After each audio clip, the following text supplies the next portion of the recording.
Tonight's story begins with a disappearance.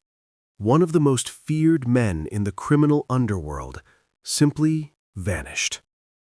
No body, no confirmation, no clear explanation, just silence. The man at the center of it all was Nemesio Oseguera Cervantes, the ruthless leader of the Jalisco New Generation Cartel, a cartel powerful enough to challenge the Mexican state itself. Then one night, everything changed. Violence erupted across Mexico, cartel alliances shifted overnight, and intelligence agencies began asking a terrifying question. Was this chaos the result of a cartel collapse, or the beginning of something far more calculated? Because what happened after El Mencho disappeared may reveal something far more dangerous than anyone expected. This is Silent Cartel Files, and tonight we'd uncover why the cartel chaos in Mexico wasn't random. Investigators believed the CJNG lockdowns were simple cartel intimidation. Roads blocked, cities frozen, vehicles burning in the middle of highways. But when intelligence analysts reviewed the timeline, something didn't make sense. One small detail kept appearing at every single lockdown location, a detail so subtle that most people never noticed it. And once investigators understood what it meant, the entire operation suddenly looked very different. At first glance, the CJNG roadblocks looked chaotic. Burning trucks, armed gunmen, entire highways shut down in minutes. But investigators studying the footage noticed something disturbing. Every blockade appeared in places that followed a very specific pattern, a pattern that had nothing to do with random violence.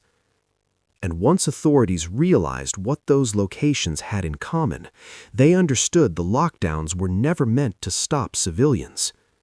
They were meant to stop someone else. It started with fire. Not the kind that spreads by accident, not the kind sparked by panic. This fire moved with intention. At 9:17 p.m., a semi-truck was hijacked on the outskirts of Guadalajara. At 9:23, it was set ablaze across a major intersection. At 9:31, 2 more trucks were burning on opposite sides of the city. By 10:02 p.m., highways were sealed with flames stretching across asphalt like warning lines drawn in gasoline. Within 45 minutes, an entire state felt under siege. And yet, no one asked the most important question. Why were the roads blocked in the wrong places? The night the lockdowns began, families in Jalisco were finishing dinner. Teenagers were scrolling through their phones. Office workers were heading home. Then the videos started appearing. Shaky cell phone footage of fireballs rising into black skies, masked men dragging drivers from trucks, gunshots echoing against concrete overpasses. News alerts flashed across the United States. Cartel violence paralyzes Western Mexico.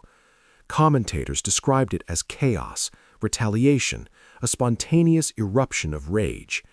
But chaos doesn't coordinate down to the minute, and rage doesn't map traffic flow.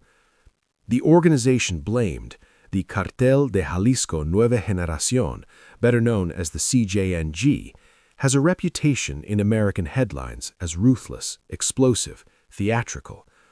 Led by the elusive Nemesio Oseguera Cervantes, known as El Mencho, the group is often portrayed as unpredictable. But unpredictable organizations don't become one of the most powerful criminal syndicates in the Western Hemisphere. They plan, they test, they rehearse. And that night, something was being tested. In the early hours after the fires were extinguished, local authorities described the lockdowns as a defensive maneuver, a distraction to prevent the capture of a high-value target. That explanation traveled fast. It was simple, familiar. It fit a narrative Americans already understood. Cartel under pressure, cartel lashes out. Case closed. Except the pattern didn't fit. The first blockade wasn't placed on the highway closest to reported military movement. It wasn't near known surveillance routes. It wasn't even positioned to stop reinforcements. Instead, it cut off access to a logistics corridor rarely mentioned in media reports, a route that connects rural storage zones to urban distribution hubs. The second fire blocked an arterial road that on paper didn't matter. On paper. But satellite traffic data tells a different story. That road carries heavy freight movement between 8 p.m. and midnight, far more than daytime hours. It's a commercial vein, not a commuter one, and it was severed with surgical precision. The third blockade sealed an exit ramp leading away from the city, not into it. Anyone attempting to flee Guadalajara was redirected back toward the urban core. If this was about stopping the military, why trap civilians inside? Witnesses described masked men working in teams of 4. One directed traffic, one poured accelerant, 2 stood watch with rifles. Engines were disabled methodically, fuel lines cut, batteries removed. In some cases, vehicles were positioned at slight angles to maximize obstruction width. That isn't panic. That's geometry. By midnight, multiple municipalities across Jalisco were paralyzed. But curiously, certain corridors remained untouched, clean, clear, almost protected. Roads leading toward rural zones were left open. Open for what? When federal forces arrived hours later, they found the fires still burning, but no active gun battles, no extended confrontation, no attempt to hold territory. It was never about holding ground. It was about controlling movement. And movement in the world of organized crime is currency. The official story insisted this was retaliation for a military operation targeting CJNG leadership. Helicopters had reportedly been deployed. Gunfire had allegedly erupted near a suspected compound.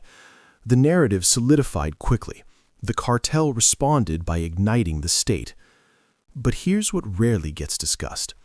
The lockdowns began before confirmation of any successful military engagement. Timestamps matter.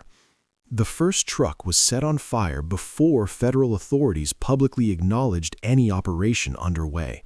In fact, based on dispatch logs later obtained by investigative journalists, the sequence appears reversed. The fires preceded the chase, which raises a question that lingers like smoke over asphalt. Was the lockdown the reaction or the signal? In the United States, viewers watched dramatic footage on cable news, burning vehicles, masked silhouettes against flames, soldiers in camouflage racing down highways. The spectacle reinforced a familiar image, Mexico gripped by cartel chaos. But beneath the spectacle, there was choreography. Traffic camera footage from Zapopan shows a convoy and 3 unmarked SUVs driving through a soon-to-be-blocked intersection 7 minutes before the semi-truck arrived. The SUVs did not slow. They did not encounter resistance. They passed through as if on schedule. 7 minutes later, the intersection was impassable. Coincidence or clearance? Residents described something else, too, something subtle but consistent. Phone signals dropped in specific neighborhoods minutes before fires erupted nearby. Not total blackouts, but disruptions, delays in sending messages, temporary data loss. Telecommunications companies attributed it to network congestion. But congestion usually follows a crisis. Here, it seemed to precede it. The CJNG has long demonstrated technical sophistication beyond brute force. The group has used encrypted radios, drone explosives, and coordinated social media intimidation campaigns. They understand optics, they understand fear, and they understand infrastructure. A lockdown is not just fire in the street, it's a message to rivals, to the government, to civilians. But messages have layers. In the days following the incident, analysts focused on the scale, Dozens of vehicles burned, multiple cities affected, economic disruption stretching into millions of dollars. They debated whether El Mencho had narrowly escaped capture. They dissected grainy footage for glimpses of high-ranking figures. Almost no one dissected the map. When independent researchers overlaid the blockade locations with known CJNG logistics nodes, warehouses, fuel siphoning routes, suspected synthetic drug labs, an unsettling pattern emerged. The fires formed a perimeter, not around military targets, around something else. Within that perimeter lies a cluster of industrial zones that in the months before the lockdown had seen unusual freight activity, increased nighttime trucking, short-term warehouse leases, shell companies registering at vacant offices. It's the kind of activity that rarely makes headlines, but cartels are businesses, and businesses protect assets. What if the lockdown wasn't about saving a man? What if it was about securing a shipment? Consider this. Synthetic drug production relies on precursor chemicals imported from overseas. Those shipments move through ports, then inland by truck. They're vulnerable in transit, vulnerable to interception by authorities, vulnerable to theft by rival groups. If you were moving something worth tens of millions of dollars through a single state, how would you guarantee safe passage? You would paralyze everything else. You would create so much visible chaos that law enforcement resources flood towards flames, away from quiet convoys slipping through untouched corridors. You would trap civilians in place, clog emergency lines, overwhelm local police, and you would move. Witnesses along Highway 54 reported seeing heavy trucks escorted by armed pickups traveling southbound during the height of the lockdown on roads that, curiously, remained unobstructed. Those reports were buried beneath headlines about burning buses. Buried, but not erased. Federal officials denied knowledge of any major seizure that night. No massive chemical bust was announced in the immediate aftermath. No triumphant press conference displayed crates of confiscated contraband. Which could mean nothing moved, or it could mean something moved perfectly. The detail everyone missed isn't the fire. It's the silence. No intercepted calls boasting about the operation surfaced online. No viral videos claimed credit beyond generic threats. For a cartel known for spectacle, the messaging was strangely restrained. It felt disciplined, as if the true objective required discretion. In criminal enterprises, misdirection is survival. Draw attention to one threat while protecting another. Sacrifice visibility for security. The lockdowns achieved global headlines. They reinforced CJNG's reputation for ferocity. They signaled to rivals that escalation was possible at any moment. But reputations are tools, and tools are used for a purpose. Inside the sealed perimeter that night, several private security cameras captured trucks entering industrial compounds after midnight, compounds that had appeared dormant for months. Within hours, those same trucks departed, lighter in load according to weight sensor data embedded in toll booths. Lighter. What was unloaded? We don't know, but we know timing. We know placement. We know coordination. And coordination is expensive. It requires communication networks, trusted personnel, contingency planning. It requires knowing how long law enforcement response times will be once roads are blocked. It requires understanding which neighborhoods will panic and which will stay indoors. This wasn't chaos. It was calculus. In American media, cartel violence is often framed as raw brutality, impulsive, savage, unpredictable. That framing comforts us. It suggests disorder rather than design. But design is harder to confront, because design implies strategy, and strategy implies evolution. The CJNG did not rise to prominence through randomness. It expanded through calculated aggression, targeted assassinations, territorial negotiation, and relentless branding. It learned from predecessors like the Sinaloa cartel. It adapted to military pressure. It diversified revenue streams. A group operating at that level does not ignite an entire region without extracting value. So where is the value? Perhaps it's in the shipment theory. Perhaps it's in internal signaling, a demonstration of capability to allies or foreign suppliers. Or perhaps it's something even more subtle, a rehearsal. Governments conduct drills to test emergency response. Corporations simulate cyber attacks to evaluate resilience. Why wouldn't a cartel test its ability to shut down a state? Imagine measuring how long it takes for federal troops to mobilize, how quickly social media amplifies fear, how effectively local police coordinate, how civilians behave when exit routes disappear. Imagine gathering that data for future operations. The lockdowns may have been a proof of concept, a live-fire exercise. And if that's true, the most disturbing question isn't what they moved that night. It's what they're preparing to move next. Because once you've demonstrated you can freeze millions of people in place with synchronized flames, you've rewritten the balance of power. In the United States, we often treat cartel violence as distant, a border issue, a foreign crisis, an imported drug problem. But supply chains don't recognize borders. Chemical precursors cross oceans. Finished product crosses deserts. Profits circulate through international banking systems. A lockdown in Jalisco can ripple into overdose statistics in Ohio. Infrastructure manipulation abroad has consequences at home. The detail everyone missed isn't just geographic, it's strategic. When fires burn in calculated patterns, when roads close with mathematical precision, when silence follows spectacle, someone is counting something. Counting minutes, counting trucks, counting responses. And if we're only counting flames, we're missing the ledger.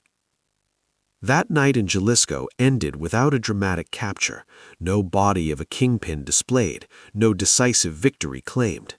By morning, traffic resumed in stages. Ash cooled, news cycles shifted. But maps don't forget. Data doesn't forget.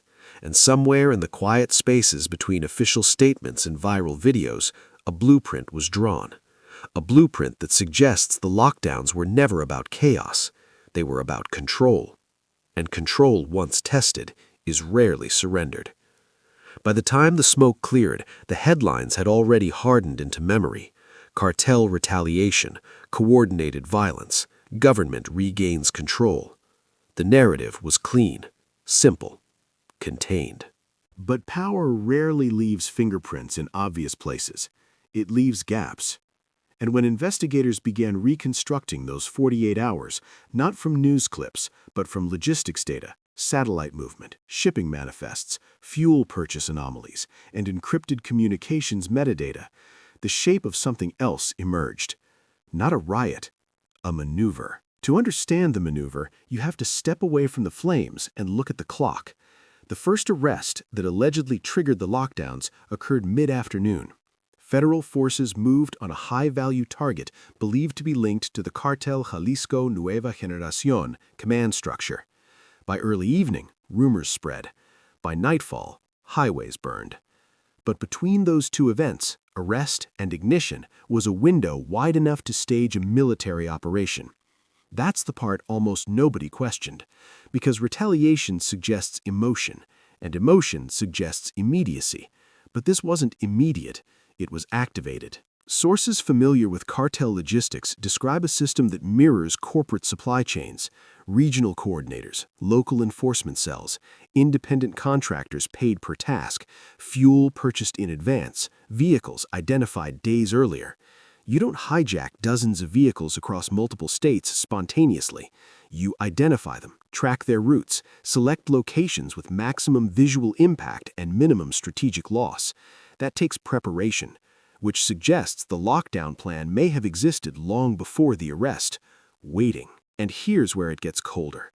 In the 72 hours leading up to the lockdowns, there was a subtle shift in freight insurance requests along western Mexican corridors.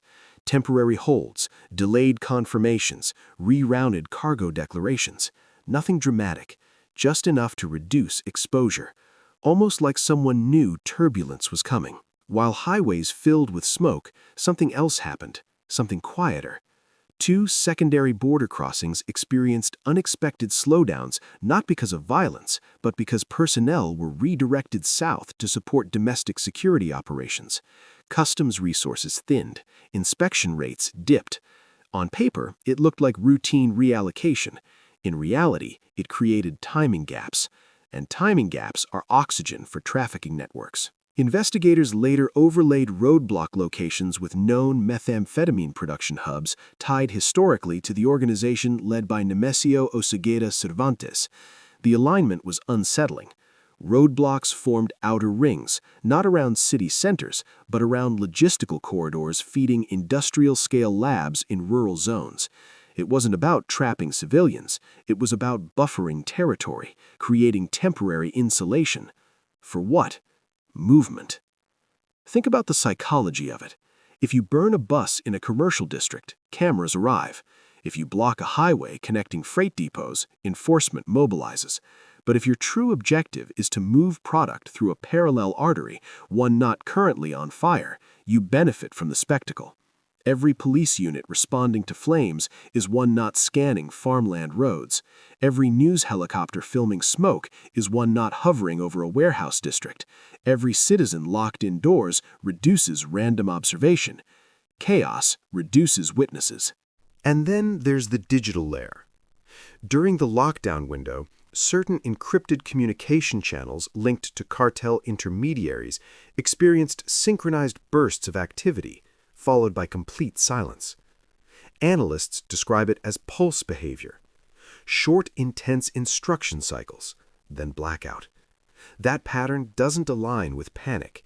It aligns with task completion. Financial intelligence units tracking cross-border transfers noticed something else. Small denomination structured deposits spiked in specific U.S. cities 2 weeks after the lockdowns. Not dramatic amounts, but coordinated timing. Enough to suggest inventory had landed and begun distribution. Again, nothing individually explosive, but in aggregate, significant. When violence is theatrical, we assume it's the main act. But criminal organizations at scale think in layers. Surface layer, fear. Operational layer, movement. Strategic layer, messaging. The CJNG has long relied on spectacle, armored convoys, propaganda videos, brazen confrontations to build brand dominance in Mexico's underworld. But the lockdowns felt different, less emotional, more surgical. There's testimony from local business owners who noticed something peculiar. In districts historically pressured for extortion payments, collectors did not appear during the lockdown week. No intimidation, no enforcement visits. Almost like those personnel were reassigned. Because manpower is finite. If dozens of cells were mobilized simultaneously across states, that labor came from somewhere. The question isn't whether the lockdowns were coordinated. They were. The question is what those same operators were not doing during that time, and what that absence allowed elsewhere. U.S. narcotics analysts have long studied adaptive cartels, organizations that learn from enforcement patterns. After high-profile operations, routes tighten, surveillance intensifies, media glare brightens. So you create glare somewhere else. You create so much visual disturbance that predictive models become overloaded. That's not desperation, that's counterintelligence. Consider the geographic spread. Jalisco, Guanajuato, Baja California, Chihuahua. Different territories, different pressures, but simultaneous ignition. That scale signals centralized command capacity, and centralized command means pre-planning. The arrest may have been real, the retaliation may have been genuine, but the choreography suggests dual objectives: punish and reposition. There's one overlooked report from a regional fuel distributor. On the night of the lockdowns, a tanker convoy rerouted unexpectedly due to road closures. GPS data later revealed the convoy paused near an agricultural processing facility for nearly 40 minutes. No official explanation was recorded. The facility had no direct link to violence, but it sat near a known storage corridor historically exploited by organized crime. Coincidence remains possible, but patterns thrive on coincidence repeated. Then there's the matter of silence from rivals. Major competing organizations did not exploit the chaos. No territorial grabs, no retaliatory messaging, no opportunistic strikes. In Mexico's fractured underworld, power vacuums rarely go uncontested. Unless everyone understands, the lockdowns weren't weakness, they were demonstration. And demonstrations serve audiences, local populations, government forces, rival cartels, but also international partners. The message may have been layered. We can paralyze infrastructure. We can coordinate across states. We can absorb arrests and still mobilize at scale. And perhaps most importantly, we can choose where you look. In the weeks that followed, seizures along expected trafficking corridors temporarily increased, likely a response to the lockdown shock. But seizures along alternate inland routes declined because enforcement followed headlines. Headlines followed fire. Fire followed plan. A former regional security official described the event bluntly. It felt like they were stress testing the system, testing response times, testing interagency communication, testing how quickly military units could redeploy, testing media cycles. You don't test systems unless you're refining strategy. And strategy implies future application. If the lockdowns were merely retaliation, they were loud and finite. If they were rehearsal, they were something else entirely. Because rehearsals measure variables, response lag, public compliance, information flow. The most chilling detail may not be what moved during those 48 hours. It may be what was learned. How long does it take to freeze a metropolitan zone? How thin do federal resources stretch when multiple states ignite simultaneously? How effectively does panic redirect attention? Those metrics have value, and value in organized crime translates into leverage. When we talk about cartels in the United States, we often reduce them to brutality and drugs. But modern transnational organizations operate like hybrid corporations. They analyze risk, they study enforcement patterns, they conduct operational experiments, and sometimes those experiments are disguised as chaos. The CJNG's lockdowns weren't the first instance of coordinated violence in Mexico, but they marked a shift in scale and synchronization, a shift from reactive brutality to systems-level signaling. And the detail everyone missed wasn't a single truck or a single fire. It was the geometry. The way the blockades formed protective arcs, the way law enforcement was magnetized towards spectacle, the way silence expanded in other corridors. Violence draws emotion. Patterns demand attention. When you strip away the flames and look at logistics, what remains is a blueprint, a reminder that in modern organized crime, distraction is a weapon, and infrastructure is the battlefield. The lockdowns ended. Cities reopened. Arrests continued. But somewhere inside encrypted channels, someone reviewed the data, measured the response, logged the weaknesses, and updated the plan. Because power isn't proven by how loudly you strike, it's proven by how precisely you control the narrative. And during those 48 hours of lockdowns, the CJNG didn't just control roads, they controlled attention. And attention is everything. There's a moment in every complex operation where the architects step back and ask a single question. Did it work? Not did it scare people, not did it make headlines, but did the system respond the way we predicted? Because prediction is power. And during those 48 hours of lockdowns, something extraordinary happened, not in the streets, but in the response patterns. Military units redeployed exactly and anticipated. Municipal police forces were overwhelmed within the first 3 hours. State-level coordination lagged behind federal mobilization by nearly half a day. Air surveillance prioritized visible smoke plumes over low-traffic rural corridors. In other words, the reaction followed a script someone may have already written. When analysts reconstructed the grid of roadblocks, a deeper geometry emerged. Primary fires ignited along economic arteries, loud, disruptive, highly visible. Secondary blockades formed deeper inland, less visible but strategically placed near warehousing clusters and agricultural processing zones. Tertiary interference appeared as temporary vehicle theft reports in municipalities that never made national news. 3 rings: outer spectacle, middle insulation, inner movement. That isn't street-level improvisation, that's operational layering. And layered operations require centralized oversight.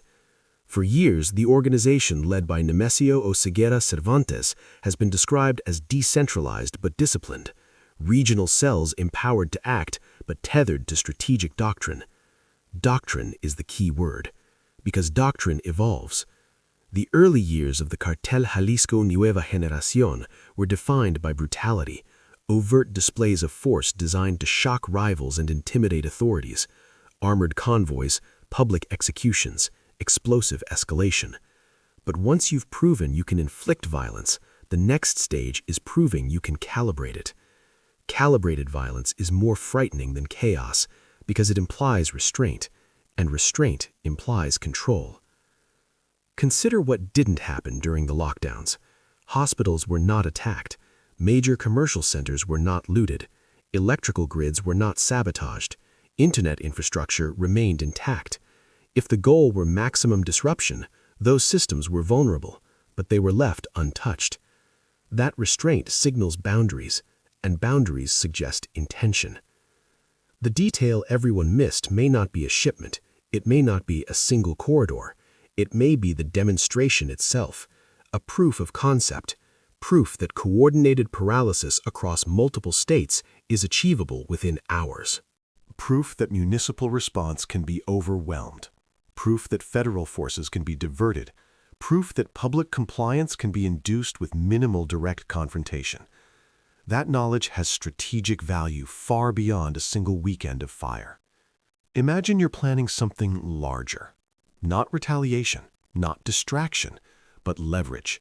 You need to know how fast the system reacts. You need to know where communication fractures. You need to know how long panic sustains before normalcy creeps back in. The lockdowns provided that data set, and data is the currency of modern power. In the United States, counter-narcotics models often rely on predictability, identifying established routes, analyzing seizure data, allocating resources accordingly. But predictability assumes the adversary values stability. What if instability is the tool? What if unpredictability is injected intentionally to scramble those models? By igniting synchronized disruptions, the organization effectively forced agencies to redistribute assets based on noise.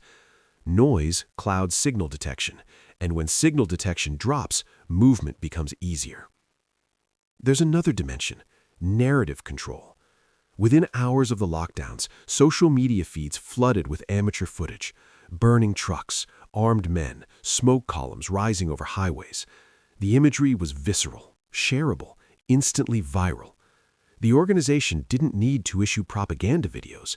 Civilians became distributors. Fear became user-generated content. That kind of organic amplification magnifies impact without additional effort. It turns isolated acts into perceived omnipotence. Omnipotence is psychological dominance. If residents in multiple states believe a single organization can freeze daily life at will, compliance becomes instinctive. Businesses close early, drivers avoid certain routes, communities self-regulate out of caution. That behavioral shift reduces friction for future operations, because when people expect disruption, they adapt quietly. Adaptation creates blind spots.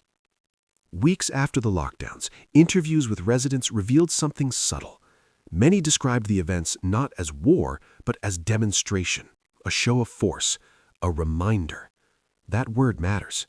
Reminder implies existing authority.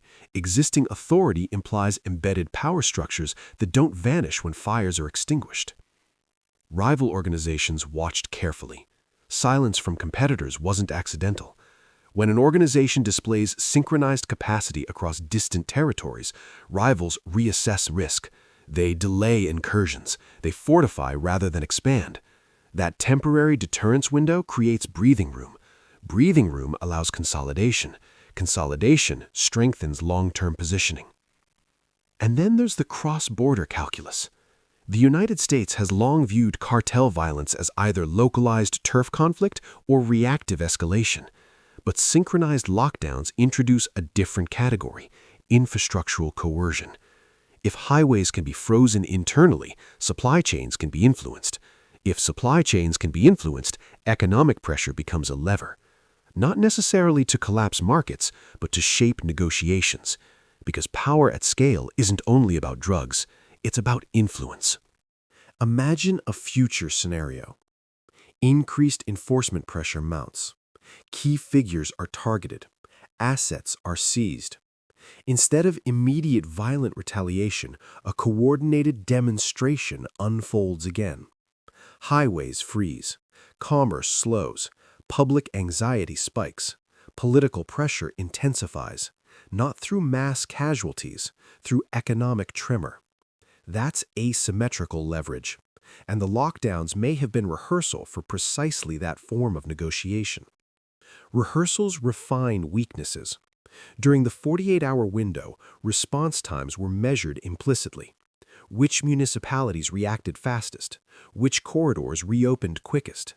Which agencies coordinated effectively? Which media narratives gained traction? Each answer informs the next iteration. The most chilling aspect isn't the violence itself, it's the efficiency. No prolonged firefights, no sustained territorial battles, minimal direct confrontation, maximum psychological impact, minimal long-term infrastructural damage. That ratio, high impact, low cost, defines strategic sophistication. In the aftermath, officials emphasized resilience. Cities reopened, arrests continued, security operations intensified. But resilience doesn't erase data collection, and data collected by adversaries remains useful, because the next time disruption is deployed, it may be sharper, shorter, more precise. The detail everyone missed was never just about a hidden shipment, it was about systems. The lockdowns revealed how interconnected regional logistics are, how dependent urban centers are on specific corridors, how quickly fear spreads through digital networks, and how fragile routine can be when interrupted deliberately.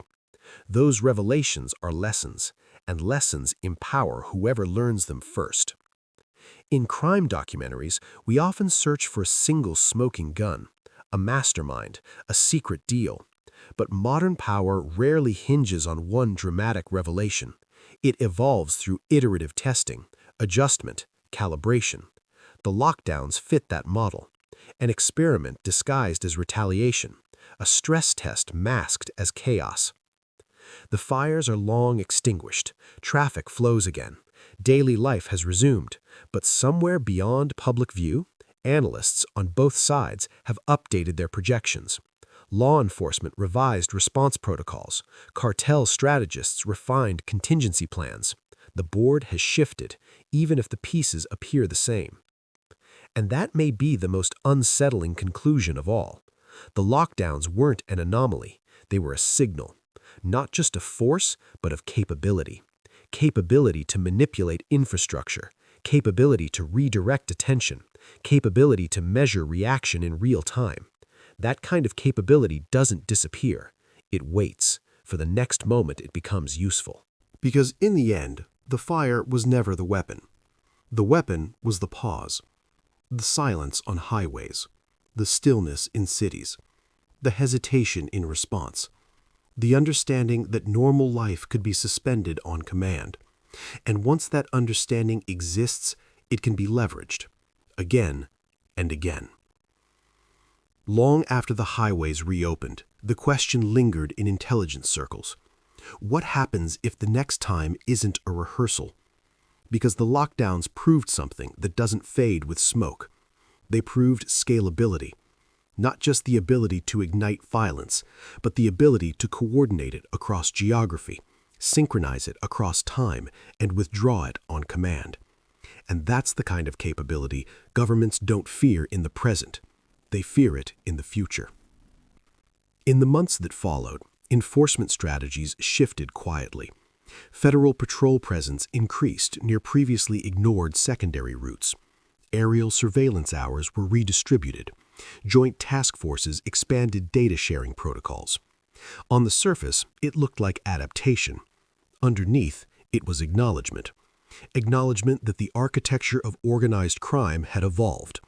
Because what unfolded during those 48 hours wasn't brute force. It was infrastructure awareness. The organization behind it, the Cartel Jalisco New Generation, has often been portrayed as hyperviolent, impulsive, expansionist. But expansion at scale requires discipline, supply chains, command hierarchies, contingency planning. That kind of structure doesn't collapse because of a single arrest, and it doesn't improvise statewide paralysis overnight. It engineers it. By now, you understand the visible layer. But there's one more dimension: political optics. During the lockdowns, local officials appeared reactive. Press conferences were hurried. Statements emphasized control, assurance, stability. But for nearly 2 days, stability was absent. Public perception shifted, even if temporarily, from state authority to cartel influence. And perception is a currency that compounds. If citizens believe organized crime can halt daily life more efficiently than the government can protect it, legitimacy erodes quietly, not through revolution, through doubt. Doubt changes behavior. Businesses hedge, communities comply, investors reconsider, and that ripple effect travels far beyond the original flames. For transnational organizations, instability in perception can be as powerful as instability in infrastructure, because it creates negotiating space. Negotiation doesn't always mean a sit-down meeting in a back room. Sometimes it means shaping pressure indirectly. When violence triggers international headlines, diplomatic conversations accelerate. Security funding shifts. Policy proposals move faster. And in that accelerated environment, influence can be exerted subtly, not through direct demand, through calibrated demonstration. This is where the shadow of Nemesio Oseguera Cervantes becomes relevant again. Leaders at that level rarely micromanage individual acts. They define strategic posture. They approve doctrine. They decide whether the organization reacts with fury or responds with orchestration. The lockdowns felt like orchestration. Measured ignition, measured duration, measured withdrawal.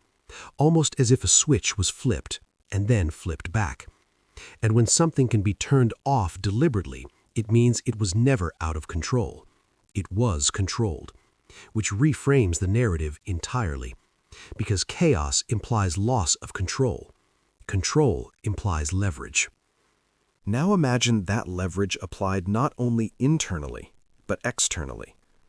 The United States depends on cross-border economic integration, automotive parts, produce shipments, energy flows, manufacturing supply chains.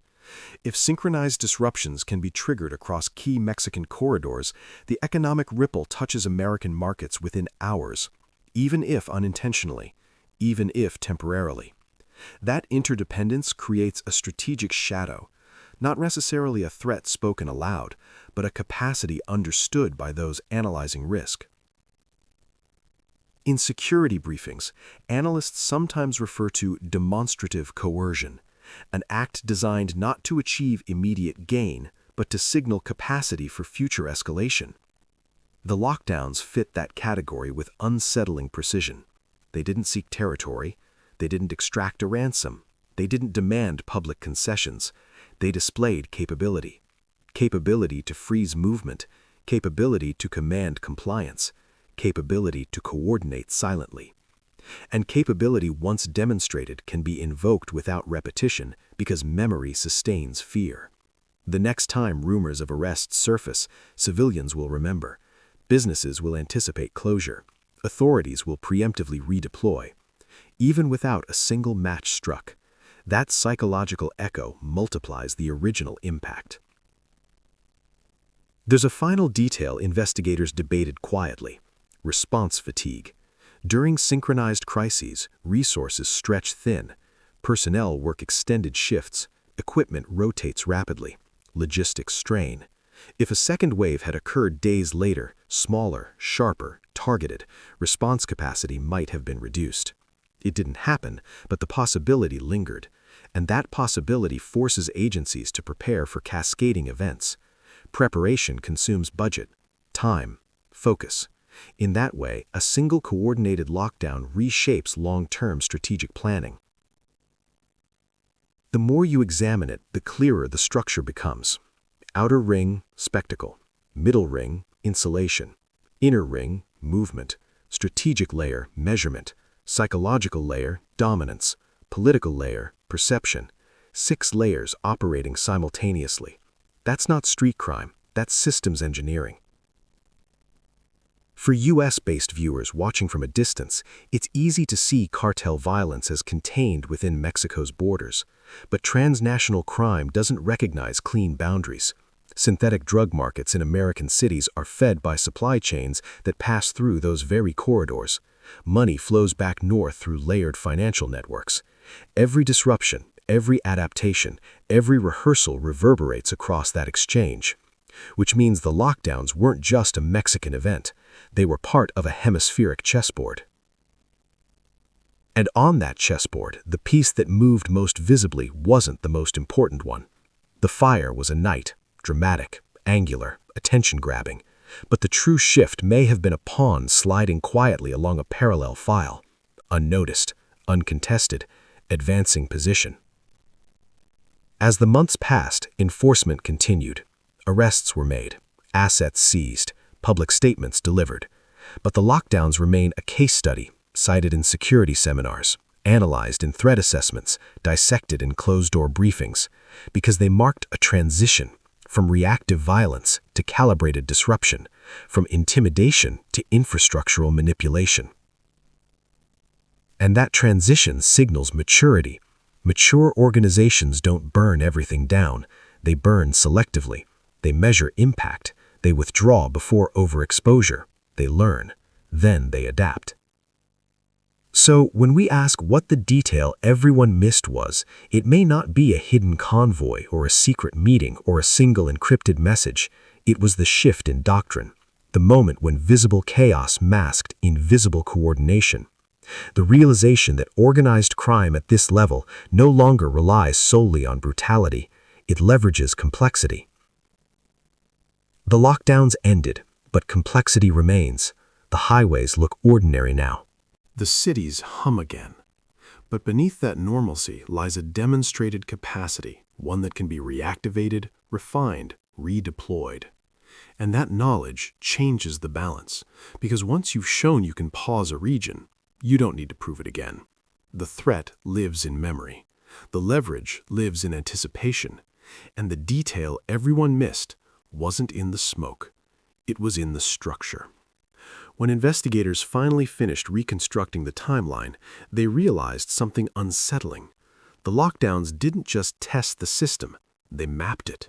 Every police response, logged. Every military redeployment, observed. Every traffic diversion, predicted or corrected in real time. What looked like chaos on the surface had quietly become a live simulation of state capability. And simulations reveal weaknesses faster than theory ever could. Within intelligence circles, the reconstruction of those 48 hours produced a layered operational chart. The first phase began before anyone outside the network noticed. Vehicles were identified across multiple municipalities: public buses, cargo trucks, private transport units. Not stolen randomly, selected. Routes were tracked, stopping points calculated, visibility assessed. Because when you ignite a spectacle, placement determines impact. One burning vehicle on an isolated road disappears. 10 burning vehicles along a commercial artery dominate the national news cycle. That was phase 1, preparation. Phase 2 was activation. At nearly synchronized intervals, operators moved. Vehicles intercepted, vehicles abandoned or commandeered, roadways blocked, fires started not everywhere, but exactly where they would spread panic fastest. Major transit corridors, industrial shipping routes, urban entry points. The flames weren't random, they were positioned like beacons, each one pulling attention away from something else. During those same hours, encrypted coordination messages circulated across regional command channels tied to the cartel Jalisco New Generation. Short instructions, task confirmations, minimal dialogue. The kind of communication pattern analysts associate with pre-briefed operations. In other words, most participants already knew their role before the first fire started. Phase 3 was insulation. As news helicopters captured smoke plumes above major highways, secondary teams established deeper roadblocks along feeder routes. Not large ones, just enough disruption to slow unfamiliar traffic. Local drivers recognized them instantly and turned around. Law enforcement units, meanwhile, concentrated on the visible fires, which left certain rural corridors strangely quiet. That quiet mattered, because quiet corridors are easier to move through unnoticed. Phase 4 was movement, and movement rarely leaves dramatic evidence. No explosions, no viral footage, just trucks that pass through checkpoints during moments of reduced oversight. Warehouses accessed briefly before closing, vehicles switching plates, cargo shifting from one container to another. These are the kinds of movements investigators usually detect weeks later, buried inside logistics data and financial records.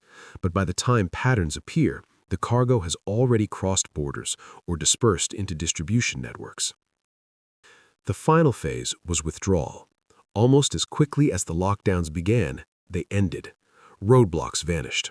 Operators melted back into surrounding communities. Communications channels went dark. The spectacle stopped before sustained military confrontation could escalate. Ending early accomplished two things. It avoided prolonged firefights and preserved manpower, which means the organization retained full operational capacity afterward. A short demonstration, maximum impact, minimal long-term exposure. For authorities, that structure raised a chilling possibility. If the lockdowns were truly a live rehearsal, the participants weren't just observing law enforcement response, they were measuring response time. How long until federal forces arrived? Which cities deployed armored vehicles first? Which communications channels broadcast emergency alerts fastest? Every delay became a data point. Every successful blockade became proof of concept. And those data points feed doctrine. Doctrine becomes playbook. Playbook becomes capability.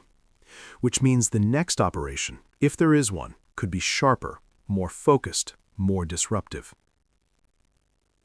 The leadership attributed to Nemesio Oseguera Cervantes has long emphasized adaptability. Former regional security officials describe the organization as learning faster than enforcement. If that assessment is accurate, the lockdowns weren't simply about intimidation, they were about iteration. Running a model, watching the outcome, then refining the model. Meanwhile, the psychological layer continued expanding. In the weeks after the event, surveys of regional commerce groups revealed something striking. Even after roads reopened, freight companies voluntarily altered routes. Delivery schedules shifted to daylight hours. Some drivers refused assignments along previously blocked highways. Fear persisted longer than the actual disruption.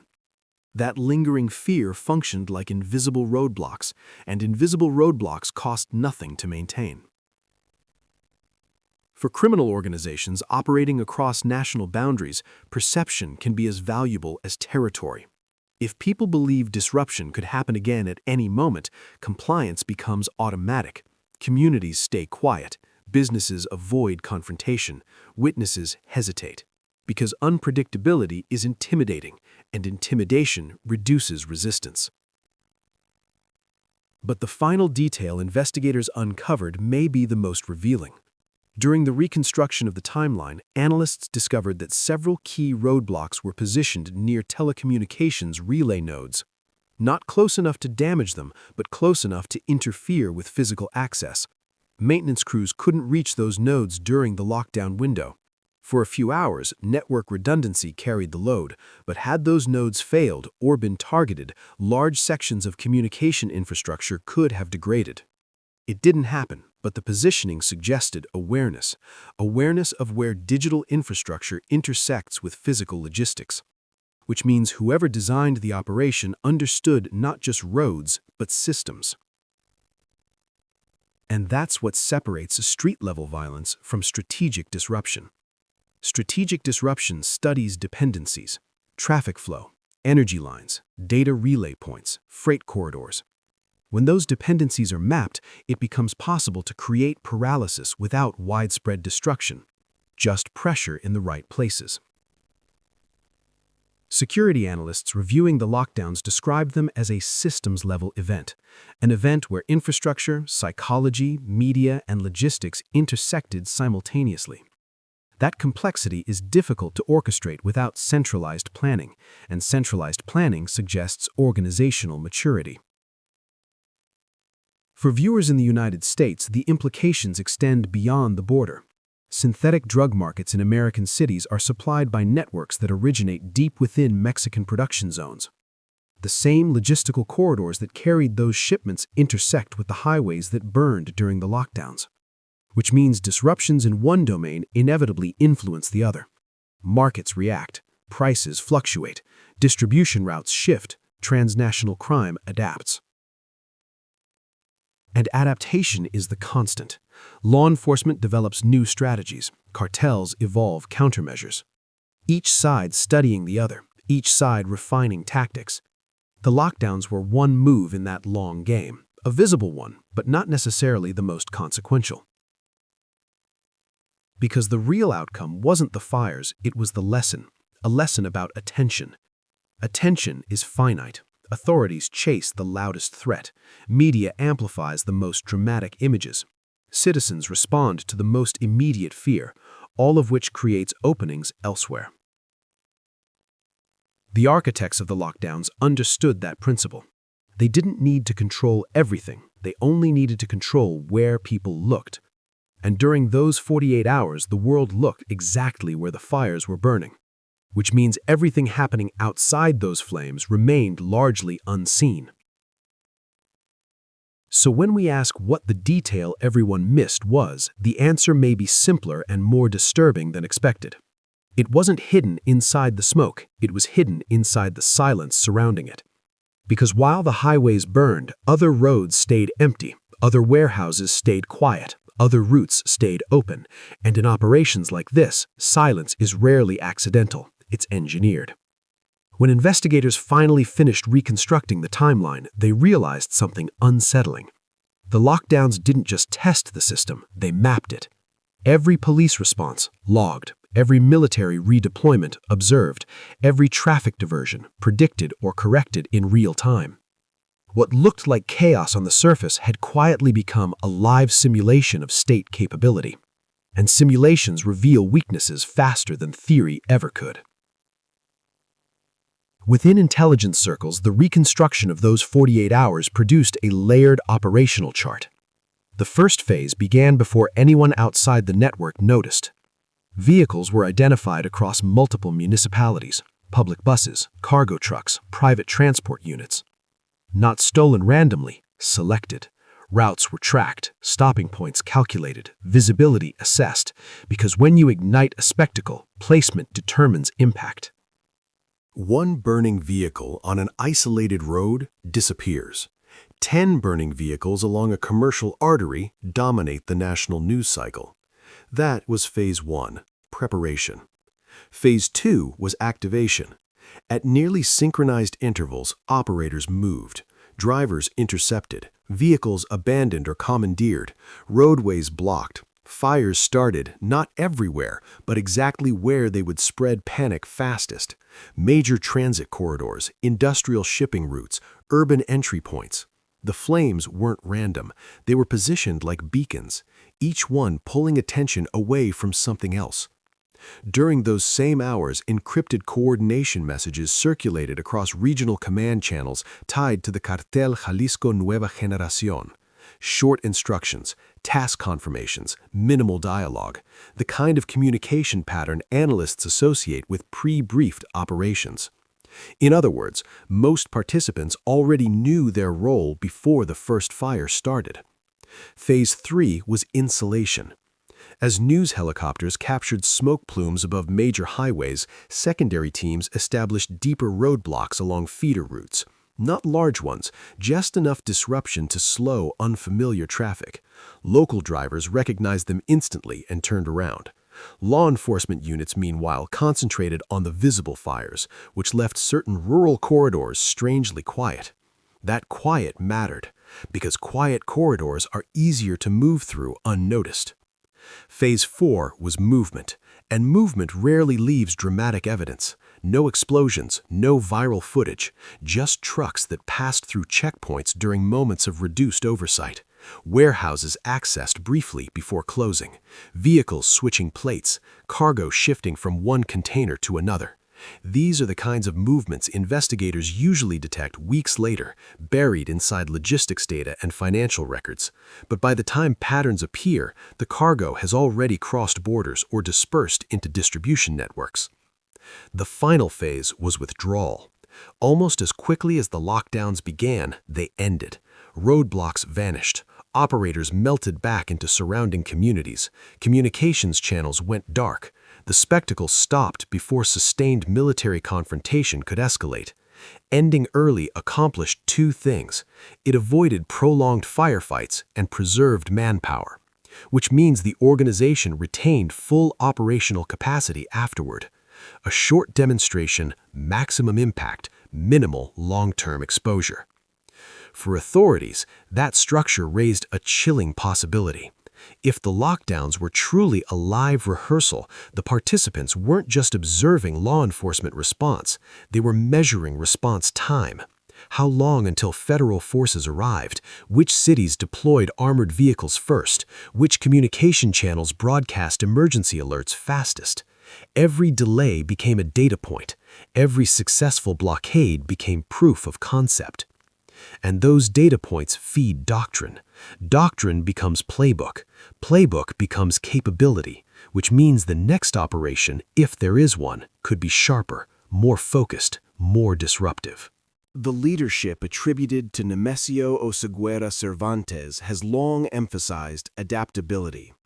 Former regional security officials describe the organization as learning faster than enforcement. If that assessment is accurate, the lockdowns weren't simply about intimidation, they were about iteration. Running a model, watching the outcome, then refining the model. Meanwhile, the psychological layer continued expanding. In the weeks after the event, surveys of regional commerce groups revealed something striking. Even after roads reopened, freight companies voluntarily altered routes. Delivery schedules shifted to daylight hours. Some drivers refused assignments along previously blocked highways. Fear persisted longer than the actual disruption. That lingering fear functioned like invisible roadblocks, and invisible roadblocks cost nothing to maintain. For criminal organizations operating across national boundaries, perception can be as valuable as territory. If people believe disruption could happen again at any moment, compliance becomes automatic. Communities stay quiet, businesses avoid confrontation, witnesses hesitate, because unpredictability is intimidating, and intimidation reduces resistance.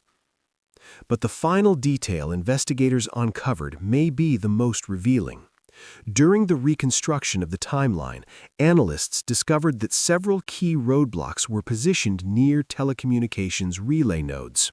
Not close enough to damage them, but close enough to interfere with physical access. Maintenance crews couldn't reach those nodes during the lockdown window. For a few hours, network redundancy carried the load, but had those nodes failed or been targeted, large sections of communication infrastructure could have degraded. It didn't happen, but the positioning suggested awareness. Awareness of where digital infrastructure intersects with physical logistics. Which means whoever designed the operation understood not just roads, but systems. And that's what separates street-level violence from strategic disruption.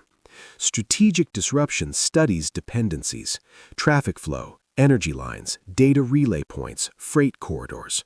When those dependencies are mapped, it becomes possible to create paralysis without widespread destruction, just pressure in the right places. Security analysts reviewing the lockdowns described them as a systems-level event, an event where infrastructure, psychology, media, and logistics intersected simultaneously. That complexity is difficult to orchestrate without centralized planning, and centralized planning suggests organizational maturity. For viewers in the United States, the implications extend beyond the border. Synthetic drug markets in American cities are supplied by networks that originate deep within Mexican production zones. The same logistical corridors that carried those shipments intersect with the highways that burned during the lockdowns, which means disruptions in one domain inevitably influence the other. Markets react, prices fluctuate, distribution routes shift, transnational crime adapts. And adaptation is the constant. Law enforcement develops new strategies, cartels evolve countermeasures, each side studying the other, each side refining tactics. The lockdowns were one move in that long game, a visible one, but not necessarily the most consequential. Because the real outcome wasn't the fires, it was the lesson. A lesson about attention. Attention is finite. Authorities chase the loudest threat. Media amplifies the most dramatic images. Citizens respond to the most immediate fear, all of which creates openings elsewhere. The architects of the lockdowns understood that principle. They didn't need to control everything. They only needed to control where people looked. And during those 48 hours, the world looked exactly where the fires were burning, which means everything happening outside those flames remained largely unseen. So when we ask what the detail everyone missed was, the answer may be simpler and more disturbing than expected. It wasn't hidden inside the smoke. It was hidden inside the silence surrounding it. Because while the highways burned, other roads stayed empty. Other warehouses stayed quiet. Other routes stayed open. And in operations like this, silence is rarely accidental. It's engineered. The desert was quiet again. Too quiet. For weeks after the operation in Guadalajara, nothing happened. No explosions, no sudden assassinations, no messages hung from bridges. Just silence. But inside Mexico's intelligence circles, that silence felt wrong. Because cartels never stayed quiet unless something bigger was happening behind the curtain. Agents studying intercepted communications noticed a pattern. Encrypted messages moving between Sinaloa, Michoacan, and parts of Baja California. Not chaotic, coordinated. Someone was reorganizing the map, and every message pointed to the same question. Who was filling the vacuum left behind by Nemesio Oseguera Cervantes? Because when a king disappears, a dozen princes try to take the throne. But this time, something different was happening. Instead of open war, alliances were forming. Temporary ones, fragile ones, deadly ones. In safe houses across Mexico, cartel lieutenants were meeting in secret. No phones, no radios, just whispered conversations under dim lights. They all understood the same reality. The era of Jalisco New Generation Cartel dominance was ending, but the next era hadn't chosen its ruler yet. And in that uncertainty, paranoia grew, because nobody knew if El Mencho was truly dead, or if he was simply waiting, watching. Meanwhile, rumors spread through cartel territory like wildfire. Some said Nemesio Oseguera Cervantes died during the escape. Others believed he was secretly captured. But the most dangerous rumor said something else, that he survived and that he had vanished on purpose, to rebuild. Because in the criminal underworld, disappearing can be the most powerful move a leader makes. Without a visible target, enemies hesitate. Without proof of death, loyalty doesn't fade, and fear keeps growing. Small CJNG cells still operating in remote regions continued acting like their boss was alive. Orders still arrived, payments still moved, weapons still flowed, but nobody could confirm where those commands were coming from. Some believed a hidden council was running things. Others believed El Mencho had created a ghost network before disappearing, a system designed to keep the cartel alive even without him. If that was true, then the operation that supposedly removed him from power had only solved half the problem. Because organizations like the Jalisco New Generation Cartel weren't built around one man. They were built to survive. Months later, the violence returned, but it looked different, more surgical, more targeted. Cartel safe houses were being eliminated with precision, supply routes suddenly collapsing, key commanders disappearing overnight. It didn't look like random attacks. It looked like someone cleaning house. Mexican intelligence analysts began to suspect something unsettling. What if the chaos wasn't cartel warfare? What if someone inside the organization was removing rivals, preparing the ground for a new leader? Because power vacuums never stay empty. Eventually, someone claims them. But the most dangerous leaders don't announce themselves immediately. They wait. They remove threats. They consolidate power in silence. And by the time the world realizes what happened, it's already too late. Some analysts believed a successor inside the Jalisco New Generation Cartel had begun taking control. Others believed the operation targeting Nemesio Oseguera Cervantes triggered a hidden contingency plan, a plan designed years earlier, a plan meant to ensure the cartel survived no matter what happened to its founder, which meant the war wasn't ending, it was evolving. Today, the truth about what happened that night still remains unclear. No official confirmation, no body, no public trial, just fragments, rumors, and classified reports. But inside intelligence circles, one conclusion keeps surfacing.